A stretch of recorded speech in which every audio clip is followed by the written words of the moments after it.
Welcome to the first lecture for this linguistics course. For many of you, your first question might be, what is linguistics? I wouldn't be surprised if many of you had never heard of linguistics before you found out that you had to take this course as part of your teaching degree. So, what is linguistics, and why do you need to take this course? We're going to spend the first lecture answering that question, with an emphasis on the reasons why this course is a vital part of your degree program. Linguistics is the scientific study of language.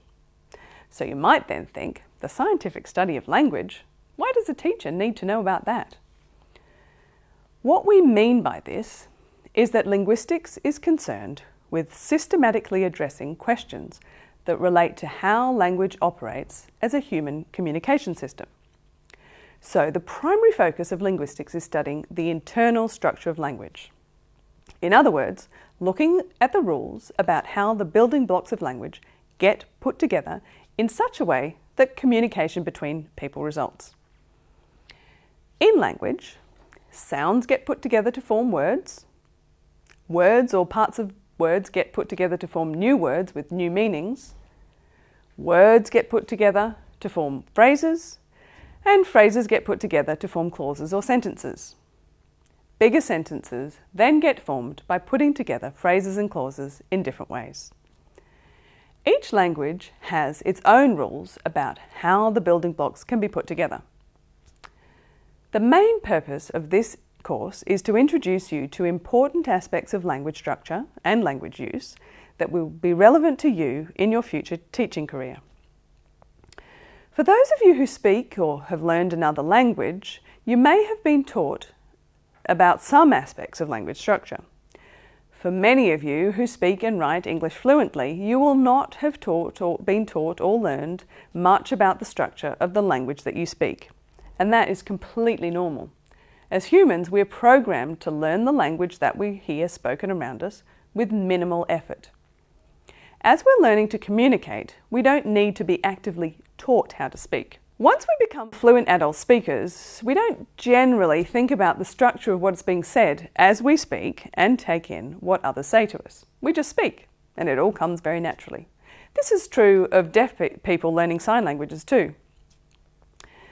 The majority of students in this course, as recent school leavers, will not have been explicitly taught a great deal about language structure.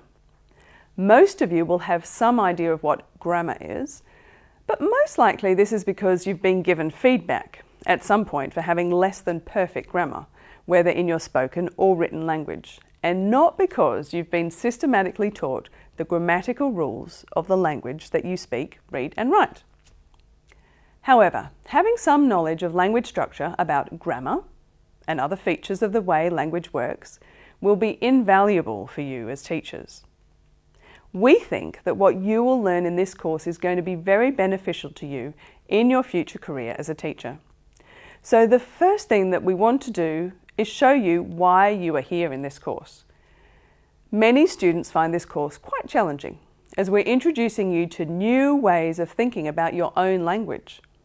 So it's really important that you have a clear picture of why you need to know all this stuff, so that you can keep that in mind to help motivate you to engage with the concepts. Have you thought about some of the different topics that we might cover in this course? What aspects of language structure and language use are relevant for teachers? Before you continue, have a think and jot down a few points that you think teachers need to know about language structure and language use. We'll then move on to a brief introduction to some of the issues. Do you remember having difficulty learning how to spell in English? Do you still have problems remembering some correct spellings and rely on spell check or get criticised for having poor spelling? If so, you're not alone. But why is that? Is it because English has a really difficult and inconsistent spelling system? Well, yes, partly. But in fact, the English spelling system is not that inconsistent. While there are many inconsistencies, there are also many patterns to the relationship between English sounds and spelling. As adults who have been talking and reading and writing for years, we tend not to think much about the relationship between the sounds that make up the words we say and how the words are spelled. But of course, when a child first starts their schooling, they only know how words and strings of words are spoken. And they don't know much about the relationship between the sounds and their developing understanding of the scribbles on paper that is writing. So for example, look at a child's spelling of the word computer. Why did they put the Y in there? We're so used to just writing the word computer with P followed by U that we don't think about the fact that there is a Y sound in between the P and the U. But a beginning writer writes as they hear. So if a child has been taught that Y makes the sound Y, then they put that Y in the spelling when they're writing how it sounds. A child entering school will probably know their ABC, but is that always going to help them when they're learning how to write? Looking at the letter Y, if a kindergarten child wrote this word, which word do you think they're trying to represent? This child has mixed their knowledge of the sounds that letters represent and the names that we give alphabet letters. This letter is called Y. So it makes sense that Y plus all represents the word while. It is very important for a teacher to have a clear understanding of the sounds that make up the English language in order to be able to understand the system of the relationship between English sounds and spelling. Combining this knowledge with an understanding of the stages that children go through in learning how to spell will enable the teacher to assess the kinds of errors that children make. We can then understand which errors are expected and thus indicate normal development of spelling and which are not expected. Our first topic in this course will be to study in detail the system of sounds in English and look at the relationship between the sounds and spelling. Having an understanding of how speech sounds are produced also benefits teachers so that they can have more of an understanding of what is going on in the speech of children who have certain problems with speech production. In this course, we will not teach you how to teach children how to read and write. We'll leave that up to your education lecturers. However, we will show you how systematic knowledge of language structure will benefit you in a number of areas of literacy teaching. Knowledge of grammatical structure is important for being able to understand the stages of literacy acquisition and how children's use of written language develops. Knowledge of grammar will help you understand the kind of errors that children make in reading and writing. Errors are not simply wrong. They tell us a great deal about the development of the child's use of spoken and written language. For example, if a kindergarten child writes, "The cat bited me," then that would be because when they speak, they say bited. And that is completely normal at the developmental stage for a 5-year-old. The same child might even read the sentence, "The cat bit me," as "The cat bited me," because that is what they would anticipate the sentence to be. Knowledge of grammar will help you in assessing children's writing. Right now, you might be able to look at two pieces of writing and say that one is better than the other. But without a meta-language, terminology which helps us describe the structure of the language, you won't be able to describe which grammatical features it is that make one better. Going back to the relationship between the English sound system and writing system, knowledge of this is essential for teaching reading using the phonics method, which explicitly teaches this relationship. Phonics is a recommended method for teaching reading and is used in many schools in Australia. Everybody enrolled in this course speaks English. However, we don't all speak English in exactly the same way. And each one of us varies our use of language, at least to some extent, depending on whether we're using spoken or written language, and depending on various aspects of the context in which we're communicating. For example, when you order a beer in the pub, you would probably express your request for a drink quite differently from the way you would ask a friend's mother for a drink when visiting their house for the first time. Not only is the bloke in the pub expressing his request using language in a different way, but also we know he's from New South Wales because if he was a Queenslander, not only would he be ordering 4x, but he'd probably ask for a pot rather than a midi. We can learn a lot about a person and their background based on the way that they say what they say. Having an understanding of the role that language variation plays in our society is essential for those working in education. Children beginning school in Australia come from a wide range of backgrounds, and this is partly reflected in differences in the way that they speak. When children enter school, they have very limited experience of variation in language. They just speak the way their parents and other significant people in their lives speak, and for each child, that is just the normal way to speak. One of the most important points that you need to be aware of in terms of language variation is the notion of correctness. What you have learned so far about grammar has probably mostly been expressed in terms of correctness, about you or someone else using poor, bad or good grammar. In your experience, you might be the one being criticised or the one criticising, or even both, if you think that aspects of the way you speak are considered incorrect by others. This is what is known as a prescriptive approach to grammar, believing that there is one correct form of the language, standard English in our case, which is better than other forms and that all other forms are wrong. This idea of correctness and a standard English does have an important place in our education system, but linguists believe that it is wrong to say that non-standard forms of language are wrong. We take a descriptive approach.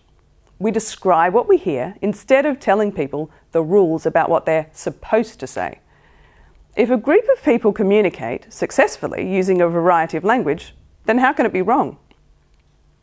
Imagine a teacher comes into the art room and sees paint spilt all over the floor. So she asks the nearest child, "Who spilt the paint?" The child responds, "I don't know who done it." What can we say about the child's use of language?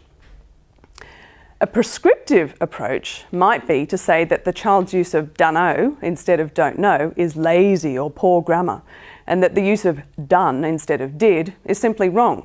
Following a descriptive approach, there is no negative judgment made about one form of language being better than another.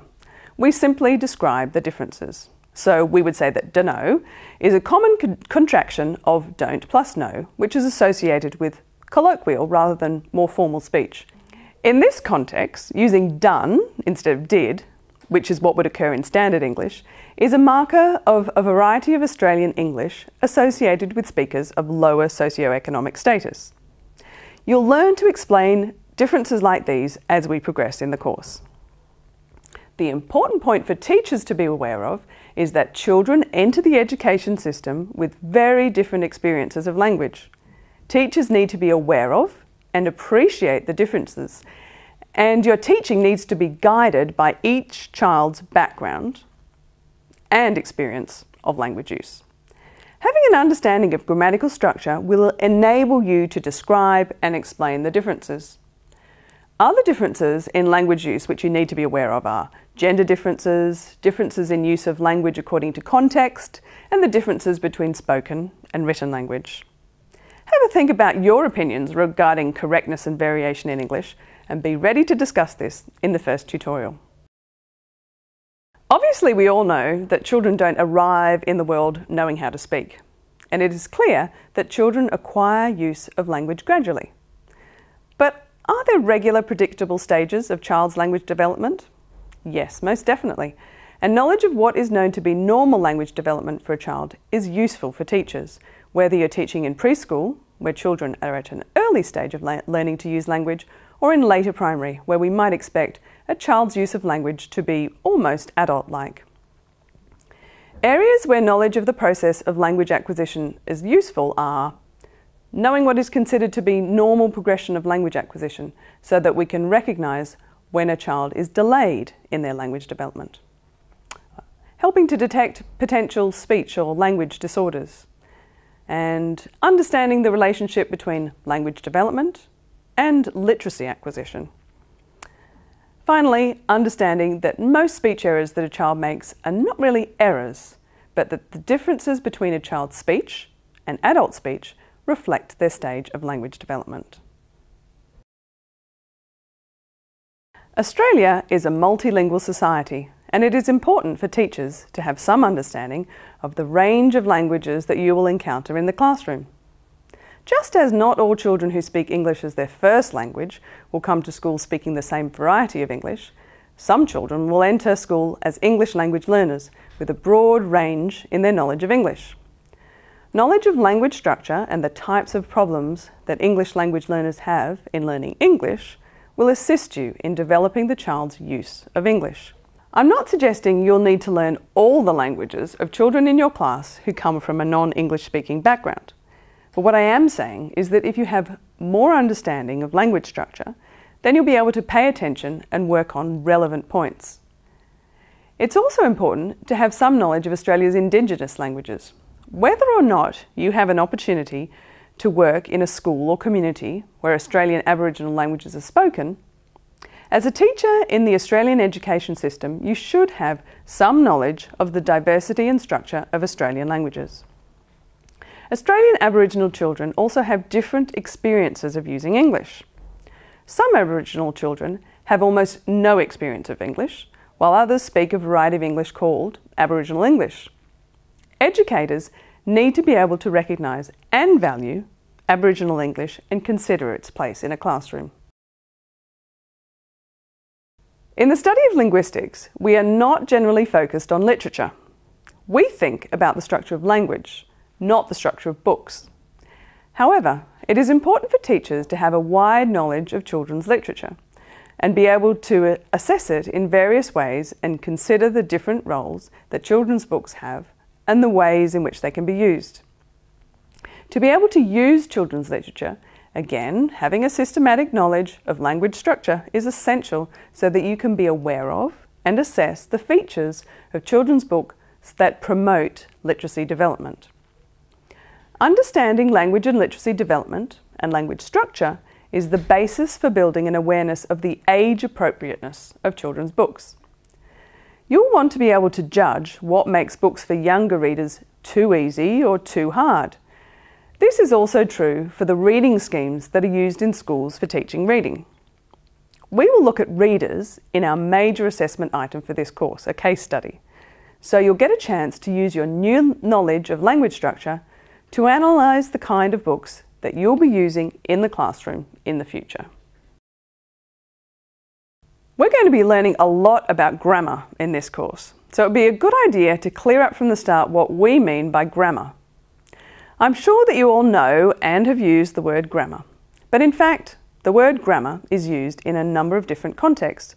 And while in each context there is some shared aspect of the meaning of the word, the differences mean that there can be considerable misunderstanding about what is meant in different contexts. In child language acquisition, grammar refers to the largely unconscious knowledge about the structure of their mother tongue that a child acquires without being taught. This is also called grammatical or linguistic competence. In everyday language, grammar often refers to people's idea of speaking proper in an educated way, including pronunciation and style, as well as language structure. In school settings, grammar often refers to correct or standard forms of written English, including spelling and punctuation, as well as structure.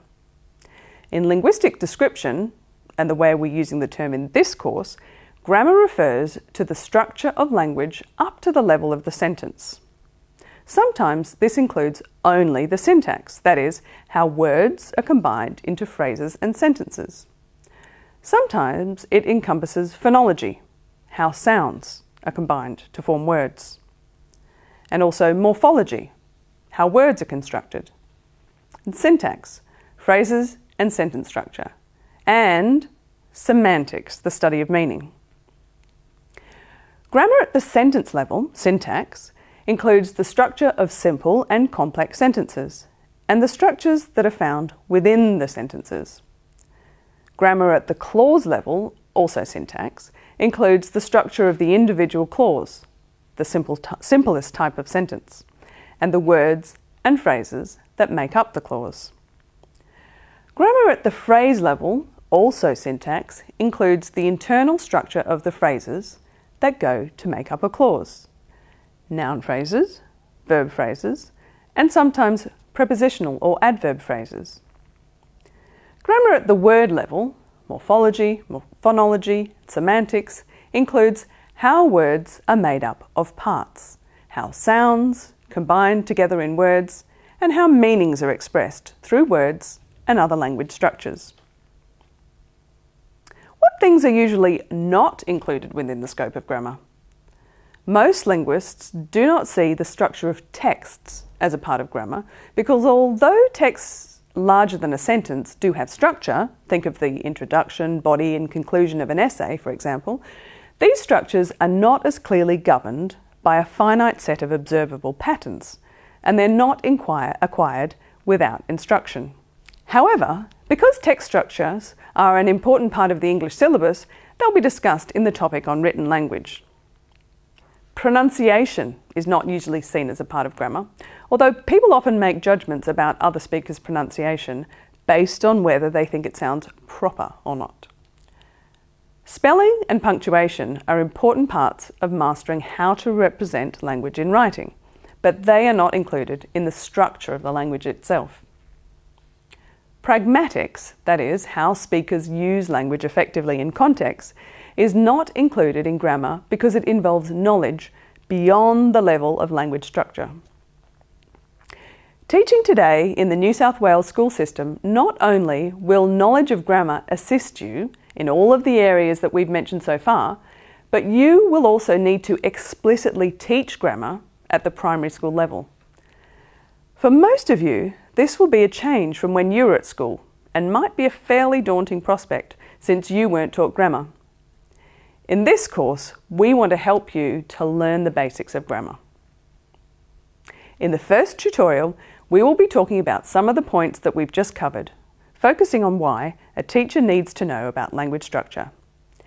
See if you can think a bit more about these points before you come along to your tutorial, and we'll look at some more examples together.